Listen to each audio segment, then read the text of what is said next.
افسوس کی بات ہے کہ بجائے ایک سمجھے کہ جناب جنرل باجوہ آپ نے غلطی کر دی ہے، آپ کو عقل کل تو نہیں ہے، آپ دیکھ رہے ہیں کہ لوگ کدھر کھڑے ہیں۔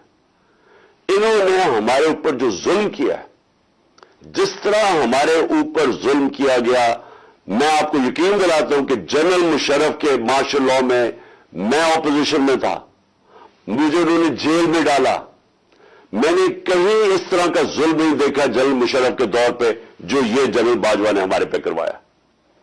ہمارے لوگوں کے اوپر دھمکیاں، ٹیلی فون سے دھمکیاں آ رہی ہیں، وہ جو ہماری حمایت کرے یا جو ہمارے ساتھ میڈیا کے لوگ ہوں ان کے اوپر دھمکیاں، جو میڈیا ہاؤس تھا، سلمان اقبال وہ ملک سے باہر چلا گیا، اس کے بعد صابر شاکر ملک سے باہر چلا گیا، آج موحد پیرزادہ ملک سے باہر گیا ہوا ہے اسی خوف سے، ارشد شریف، اتنی بڑی ٹریجڈی ہوئی ہے، اس کو جو دھمکیاں دی کیا وجہ تھی اس کی؟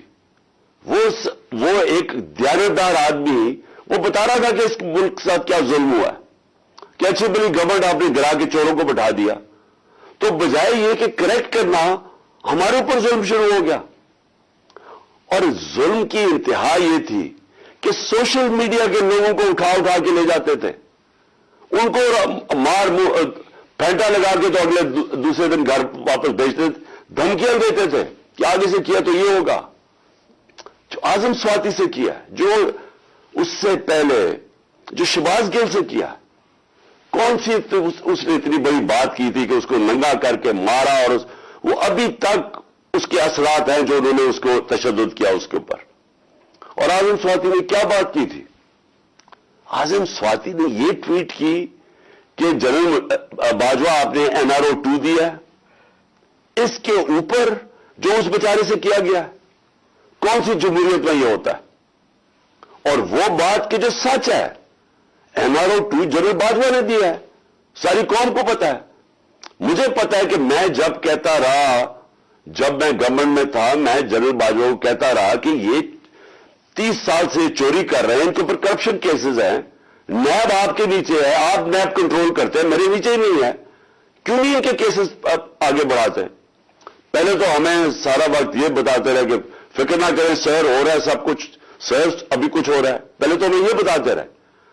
آہستہ آہستہ ہمیں پتا چلا کہ ان کی تو کوئی نیت ہی نہیں ہے کرپشن کی۔ مجھے پھر کہنا شروع ہو گیا کہ جی آپ ملک کی اقتصادیات کو ٹھیک کریں، اکانومی کو ٹھیک کریں، بھول جائیں اس کو، یہ اکاؤنٹیبلٹی کو۔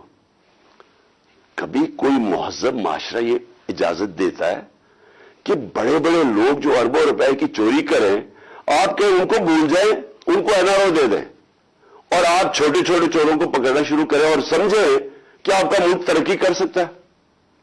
کیا چین پاگل ہے جنہوں نے 450 وزیروں کو جیلوں میں ڈالا ہے پچھلے چند سالوں میں؟ کیا جو پریزیڈنٹ شی جن پنگ ہے اس کو اسٹیٹس مین مانا جاتا ہے، اس نے وہ کام کر دیا جو دنیا میں کسی نے کیا ہی نہیں ہے؟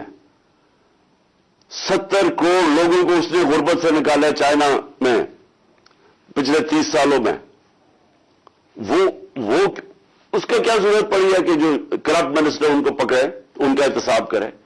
کیونکہ کوئی معاشرہ بھی کامیاب نہیں ہو سکتا جب تک رول آف لا نہیں ہوتا، جب تک انصاف نہیں ہوتا، جب تک آپ بڑے بڑے لوگوں کو، جو اصل تو نقصان ملک کو بڑے چور کرتے ہیں، آپ ان کو پکڑ نہیں رہے، اور آپ کہیں گے نیچے سے یہ بیچارے چھوٹے چھوٹے لوگوں پٹواریوں کو پکڑتے رہے۔ اور یہ ہمارے سامنے ہوا، شہباز شریف کو بچایا گیا، اس کو اوپر اوپن اینڈ شٹ کیس تھا، اس کا 16 ارب روپے کا یہ جو FI کا کیس تھا، اس میں تو کوئی شک ہی نہیں تھا۔ اور اس کا جو بیٹا باہر بھاگ گیا، آج جو سلمان شہباز واپس آیا ہے، وہ کیوں باہر بھاگا تھا؟ جیسے ہی FIA نے اس سے سوال پوچھا کہ جناب بتائیے مقصود چپڑاسی اور نوکروں کے پاس اربوں روپے کدھر سے ہیں، وہ ایک دم ملک سے باہر بھاگ گیا، اور اس کو ان ساروں کو واپس لایا جا رہا ہے۔ کیا ہوا؟ اس میں کوئی شک ہے کہ NRO-2 دے کے اس سارے ملک کا ایک جنرل مشرف نے نقصان کرایا تھا NRO-1 کا؟ اس ملک نے بھاری قیمت ادا کی اس کی، 4 گنا زیادہ ہمارا قرضہ چڑھایا انہوں نے 10 سالوں میں لوٹ مار کر کے۔